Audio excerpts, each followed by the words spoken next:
could do is stat crunch. So let's go back to our data. Okay, here we go. So let's go back to our data. Okay. Do y'all remember how we do the two proportions C? I'm going to do the confidence interval. So, do y'all remember how to do the two proportions Z confidence interval? Stat. Z, no, not Z stat. Proportion stats, that's right. Two sample. This one you're going to do with summary. Now I'm going to put that over here. I'll put this over here for a reason. Let's say we want to compare car versus trip. Okay? The contestant that played for a car versus those. What values would go in here? Let's say sample 1 is those who played for a car. And sample 2, or group 2, is going to be those who played for a trip. What values will go in here? The past quantity. Right, the past quantity. What goes there? 60. 60, correct. What goes number observation? Right, 116. That's right. 60 and 116. Remember that was X and N, if y'all remember, right? Right, 60, 116. What about for those who play for a trip? 41. 41 and 47. you got it. That's right. We're going to just do the confidence interval. You can do the hypothesis test. If you want to do the hypothesis test, that's fine. But the confidence interval is better, okay? Choose confidence interval. Now, this is where we got to be careful, okay? Stay right there. Don't hit submit or compute yet. When you perform this confidence interval, you got to be careful. You have to share this level. Let's say we did the hypothesis test. You have to share the level of significance. Okay, let me get my thoughts together. I said we have to do pairwise comparisons. We got to compare car versus trip, then car versus boat, and then trip versus boat. How many comparisons are those? Three. So you have to take the level of significance you used in the chi-square test and divide by 3. P is the number of pairwise comparisons. So what was the level of significance when we did the chi-square test? 5%. So it was 5%. Can I use? So when we did the chi-square test, oh no, I shouldn't have done that. I'll just write it. When we did the chi-square test, the level of significance was 5%. Okay? So when we do if we were to do the hypothesis test, we have to divide by 3. So the 0.05 divided by 3, which is 0.0167? Yes. 0167? Did I calculate that right? Yes. Whew, that brain be working. So if we do the hypothesis test, that will have to be the level of significance we use. Now, if we do the confidence interval, it has to be 1 minus that.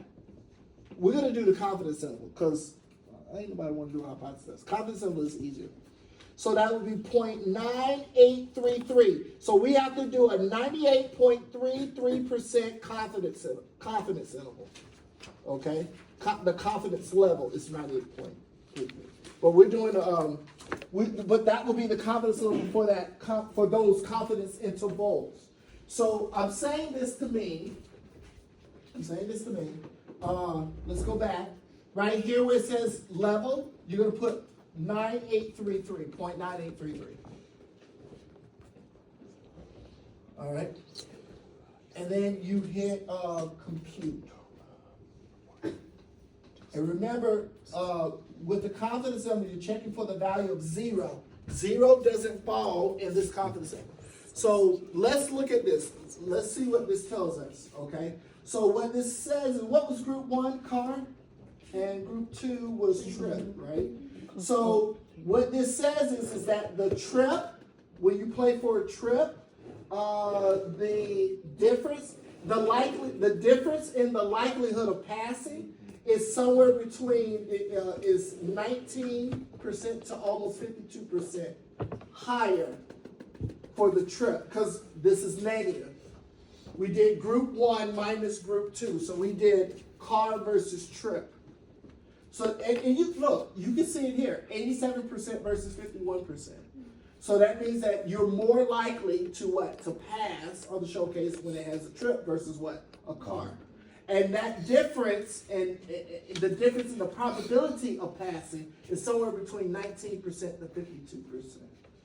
Okay, notice 0 is not in that confidence level. So that says that there's a significant difference in the chances of passing when you play for a car versus a trip. Oh, excuse me, a trip versus a car. Is everybody with me so far? Now, we're going to do car versus boat. Okay, so we're going to do car versus boat. Car, we already have car in there, but now, oh, I did the wrong one, sorry. Now we're going to do car versus boat. This is car up here. Boat, what values go here? 14. I'm sorry. Oh, how did I get there? Okay, who asked that question? I just want to make sure. Okay, do you see how we got here the first time? No, it was proportion, staff. Yes, correct. It was staff, proportion staff, to sample, with summary. Correct. That's right. With summary. That's right. With summary.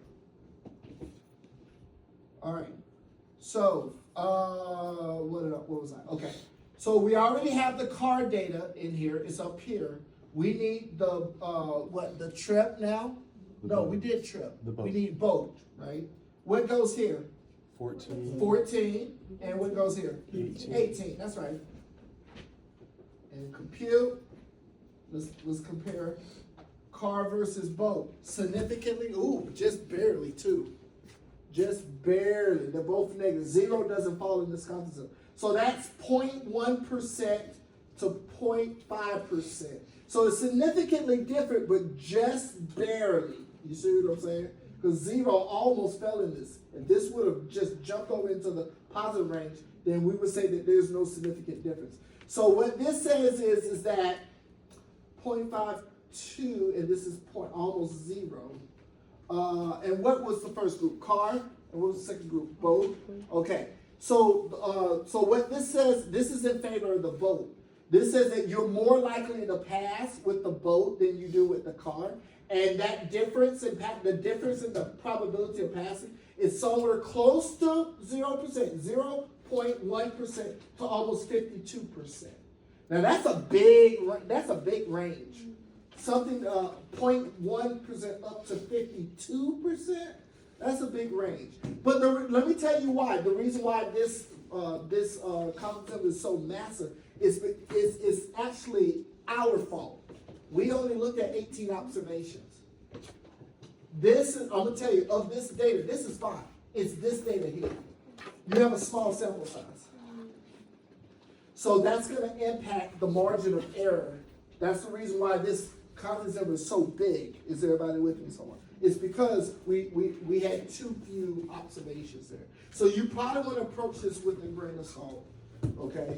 I would be a little bit cautious for this example. For this example, be a little bit cautious. All right.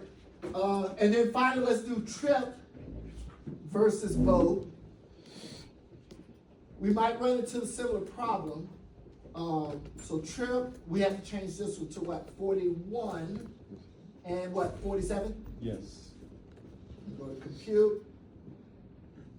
Now look at this one though. One is negative, one is positive. So what that says is that there's no significant difference between trip and boat. Is everybody with me?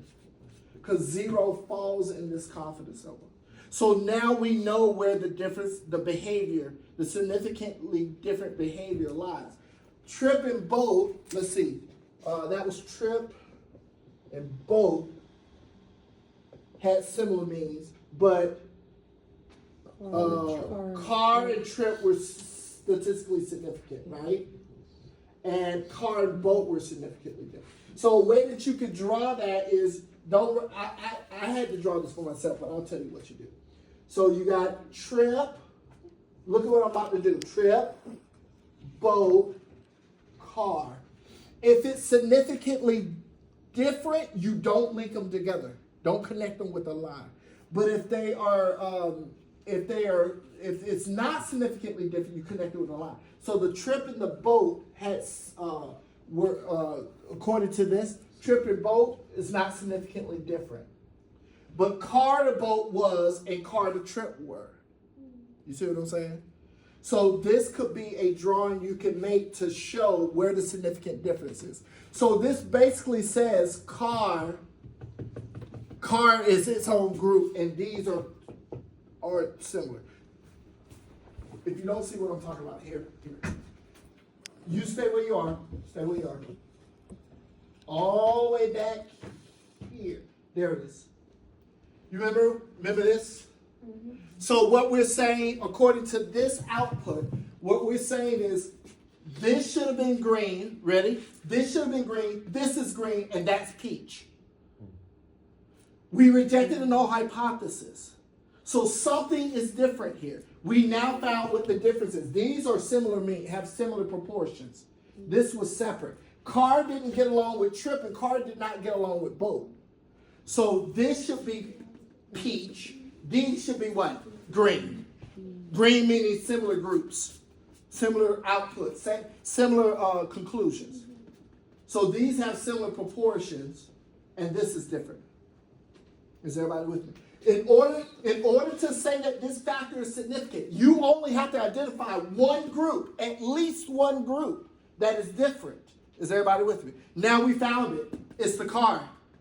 It's the case where you play for a car. Is everybody with me so far? But trip and boat have even though the data is showing different sample proportions, in general, these population proportions are similar. You conclude that they're similar. This one is the one that's the outlier, that's sticking out. Is everybody with me? And of course, we saw that from the get-go. We saw the evidence here, remember? 51, 87, and 77. So basically what the post hoc is saying is that, yes, there's a 10% difference between the trip versus the boat players, contestants, but that's not significantly different. But these proportions are significantly different. These are significantly different from each other. And these are significantly different from each other. Is everybody with me so far? So when you play so the conclusion to all of this is when you play for a car, you are significantly less likely to pass versus if you play for a trip or a boat. I did not say that you are more likely to pass than to bid. I'm saying that with regards to the prize you play for, you're less likely to pass when you play for a car versus what? A trip or a boat. Does that make sense? But I'm not saying that the chances of passing versus bidding is you more likely to bid than pass. I didn't say that. I just said that you're more likely to pass given the what? The prize you play for. Does that make sense? Yes. Okay, if it doesn't, I try my best. All right, let's get to the second part. And we only got we only got a few slides left, y'all. We're wrapping up. Now we're going to look at example 2, independence. Now with independence, your row and your column are random, which means you don't know the outcome of the row, you don't know the outcome of the column until the experiment is performed. Is everybody with me so far?